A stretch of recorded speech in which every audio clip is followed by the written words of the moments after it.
First, the top news headlines.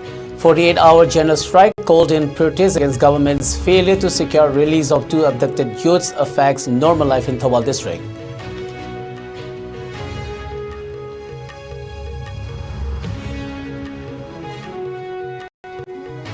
Army Chief General Upendra Dwivedi dismisses reports of drone bombing.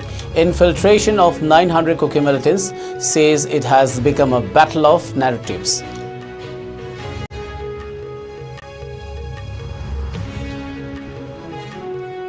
Central Committee of CPIM urges central government to directly intervene and start negotiation process to restore peace in Manipur.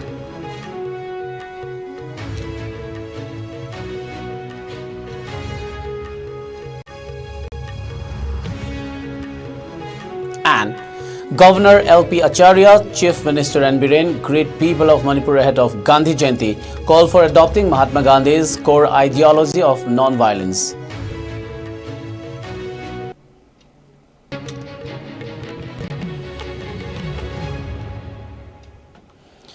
A very good evening. You are watching IS English News. This is Suraj Khongban Tabam giving you the news. Now the news in detail. Angered by the government's failure to secure the release of 2 Meitei youths abducted by Kuki militants, the people of Thobal district have imposed a 48-hour general strike. The Ban, spearheaded by a Joint Action Committee JAC formed in connection with the abduction, began at 3 a.m. today. This strike saw the closure of the Asian Highway No. 1, along with all shops and services except for medical services and religious activities, which have been exempted. The 2 youths, Oinam Thoitoi Singh from Thobal Leisangthem and Thokchom Thoitoiba Singh from Thobal Khekman Maninglekai, were abducted by suspected Kuki militants on September 27, along with a 3rd youth, Ngangom Johnson. The trio had reportedly lost their way while following directions on Google Maps, heading toward the 33 Assam Rifles camp in New Kaitel Manbi for the SSC General Duty recruitment test. While Johnson was rescued by the army the following day, Thoitoi and Thoitoiba remain in captivity.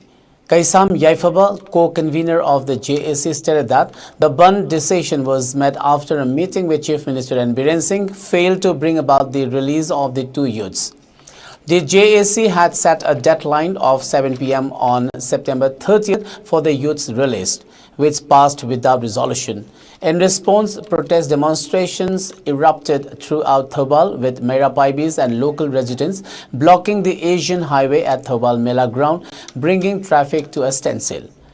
Women vendors also closed their shops in solidarity, while other demonstrations were staged in various parts of the district. The JAC has vowed to intensify their agitation if the government does not secure the safe release of the 2 abducted youths. Speaking during a protest at Thobal Khetrilekai, one of the protesting Mera Paibis said the Mera Paibis will stand in solidarity with the JAC until the innocent youths are rescued.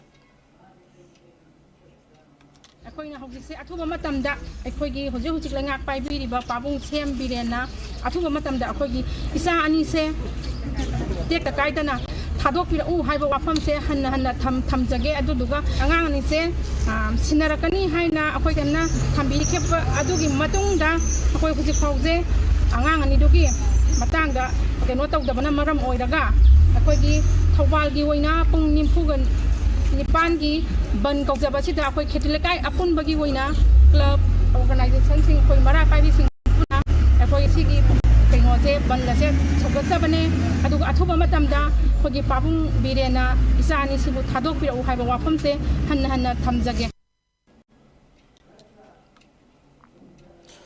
Indian Army Chief General Upendra Dwivedi has opined that even though the situation in Manipur is currently stable, it continues to remain tense. Speaking at the Chanakya Defense Dialogue 2024, Dwivedi said Manipur was a problem and now the Myanmar problem is also coming in. Outlining the origin of the conflict in Manipur back to 2023, the army chief informed that the conflict began as a result of a rumor suggesting that an Anglo-Kuki War centenary gate was set ablaze. However, he further dismissed the rumors, stating that rumor mongering led to major violence, which is still finding its stabilization phase, which has not reached. Over a period of time, it has become a battle of narratives. There is a polarization between communities. The situation may be stable today, but it is tense, citing that the society has been weaponized to an extent with the number of internally displaced people hitting 60,000, General Devidi added. The number of internally displaced people reached 60,000, but with a perseverance, it has come down to below 40,000. Similarly, the society got weaponized to some extent as weapons were looted. Women-led as well as underground organizations have come up for defensive purposes. Furthermore, he stressed the need for a whole-of-nation approach to mitigate the conflict in the state and restore trust among citizens. He stated as far as the Army and Assam Rifles are concerned, they have deployed approximately 126 columns in conjunction with many stakeholders which are already operating in the state. He said they are trying to calm down the situation and restore trust. It will take its own time as social fracturing takes its own time to recover. Regarding weaponizing of the state, the Army chief claimed that personnel have recovered around 25% of the total amount of weapons in the state, further adding that twice as many weapons of local kinds have also been recovered. Moreover, he stressed the need to put an end to false narratives persisting in the state, citing the presence of valley-based insurgent groups, VBIGs, who were being supported from across. Similar allegations have come up for other groups. The Army is seeking to not allow wrong narratives to be built up. Devidi went on to explain that the narrative of bomb drones was false as the security forces had gone on ground and checked, but there were no bomb drones.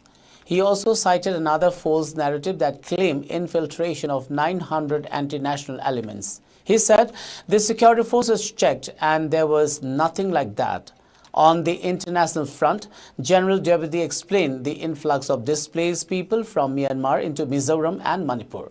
He said as far the external support is concerned, Myanmar is having its own problem. They also have some people who are getting displaced. When they are getting displaced, where will they go? He asked.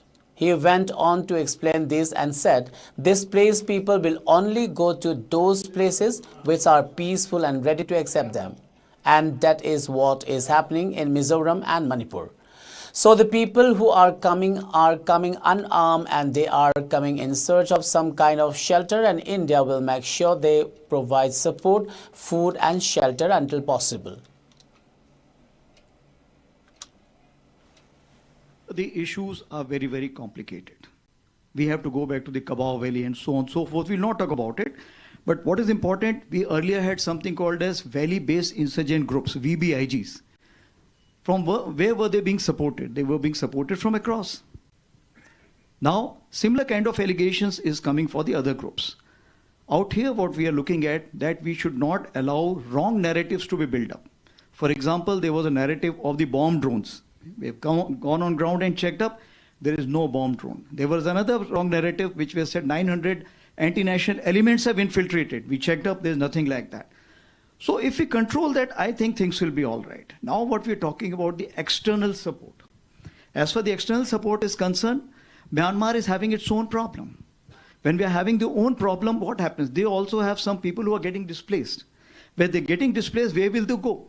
They will only go to those places which are peaceful and ready to accept them. And that's what is happening in Mizoram and Manipur. So those people who are coming, they are coming unarmed and they are coming for some kind of a shelter. And India, the country we are, we will make sure that they provide the shelter, food and support till the time we can.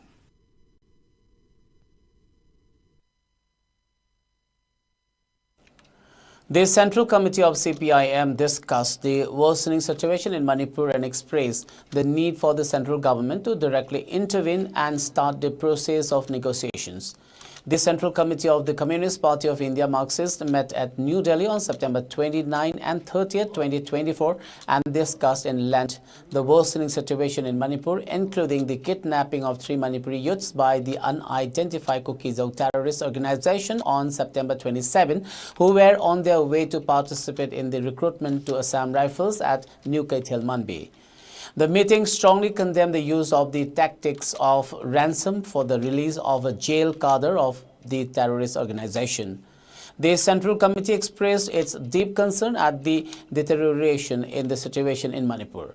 It asserted that there have been attacks in the areas bordering the valley and the hill districts, and that the central government and the BJP state government have abjectly failed to address the basic issues which led to the conflict and have allowed the situation to develop where there is a hardening of the ethnic divide. It maintained that the abandonment of the centre's responsibility towards Manipur is made all the more stark by the fact that Prime Minister Narendra Modi has not thought it fit to visit Manipur even once in the past 16 months. The CPIM reiterated that the removal of the Chief Minister Biren Singh should be the first step to create conditions for a political dialogue and settlement. The central government has to directly intervene and start the process of political negotiations with major ethnic groups to create conditions for peace and normalcy, along with ensuring the rights of citizens of all communities.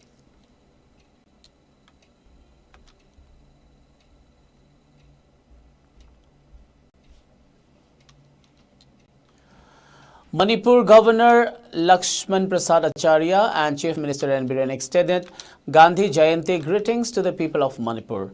This 2nd of October every year is observed as Gandhi Jayanti all over the country, as it was on this day Mahatma Gandhi was born, and on this occasion Governor L.P. Acharya extended warm greetings to the people of Manipur on this auspicious. He said Gandhiji propagated the ideals of truth and non-violence and held them as key to peace and prosperity. On this auspicious occasion, he urged upon all citizens to follow the teachings of Gandhiji and forget the differences for the larger good of all. The governor further stated Gandhiji had a firm commitment to cleanliness, and in a broader context, it is the purity of the soul also for becoming better human beings. In keeping with Gandhiji's concept of cleanliness and sanitation, Swachh Bharat Mission has been launched with the aim of keeping the country clean with the participation of all citizens. He underscored the need for all citizens in joining the mission wholeheartedly by keeping one's home and surrounding clean, as it is the most befitting way of honoring the great soul. Chief Minister N. Biren also extended best wishes to the people of Manipur on the occasion of Gandhi Jayanti. He said the nation has been observing the National Cleanliness Day every year on this auspicious occasion. The Chief Minister further said Mahatma Gandhi lived his life in pursuit of the power of truth, after which he named his movement Satyagraha, which implies seeking truth in the spirit of peace and love. And Biren also stressed the core ideology of Mahatma Gandhi, which is non-violence. Ahimsa or non-violence finds much relevance at these difficult times faced by the people of Manipur, he said, and added that changes could be achieved through peaceful means, dialogue and understanding in the face of adversity.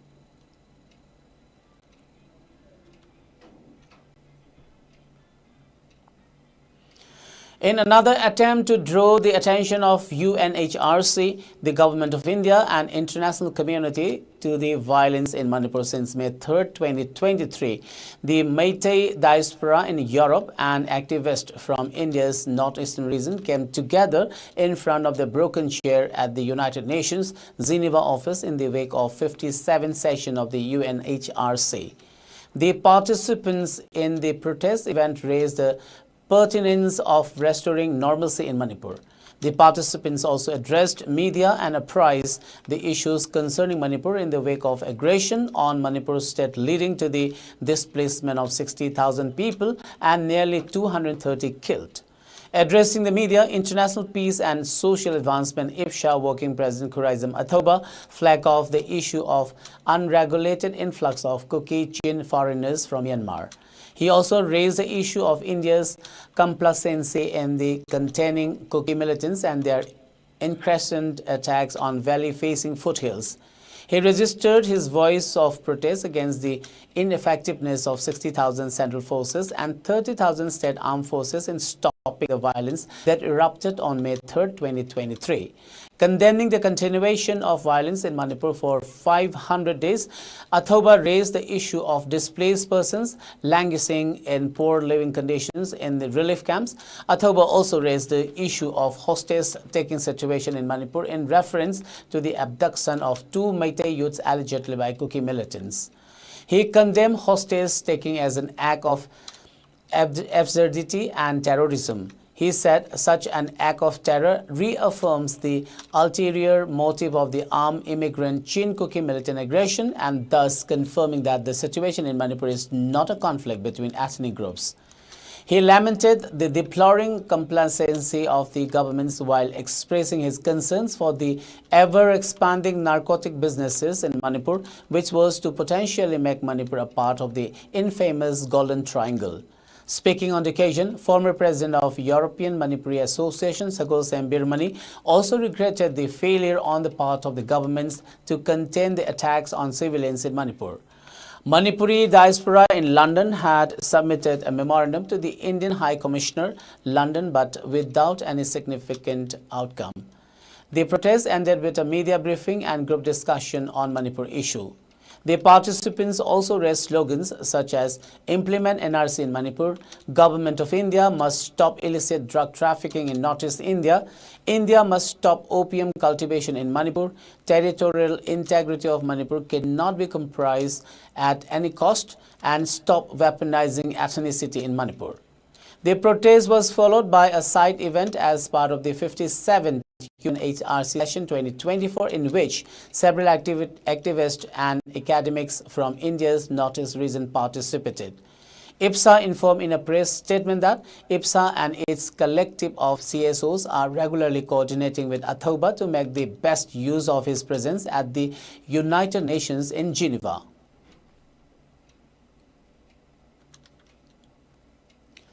The death toll from rain-induced floods and landslides across Nepal crossed 217 mark today, while the number of those gone missing stands at 28.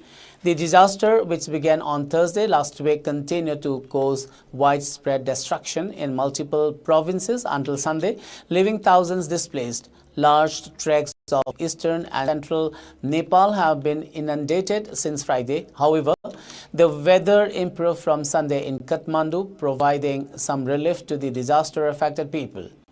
The death toll in the flood and landslide triggered by 3 days of continuous rain in Kathmandu and various parts of Nepal has reached 217 as of this morning.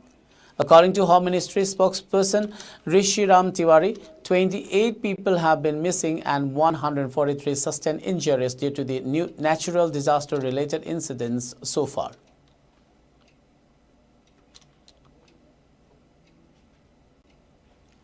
Before we wind up, let's have a quick look at the top news headlines once again.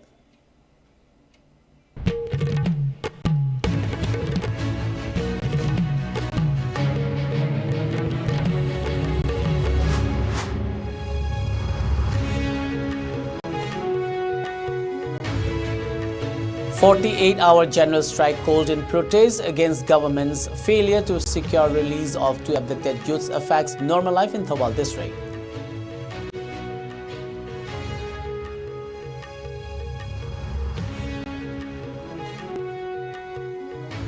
Army Chief General Upendra Dwivedi dismisses reports of drone bombing. Infiltration of 900 Kuki militants, says it has become a battle of narratives.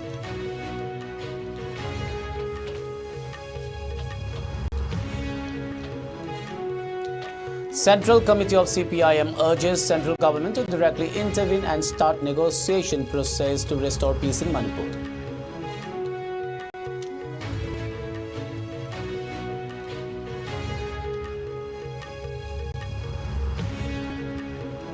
And Governor L.P. Acharya, Chief Minister N. Biren greet people of Manipur ahead of Gandhi Jayanti. Call for adopting Mahatma Gandhi's core ideology of non-violence.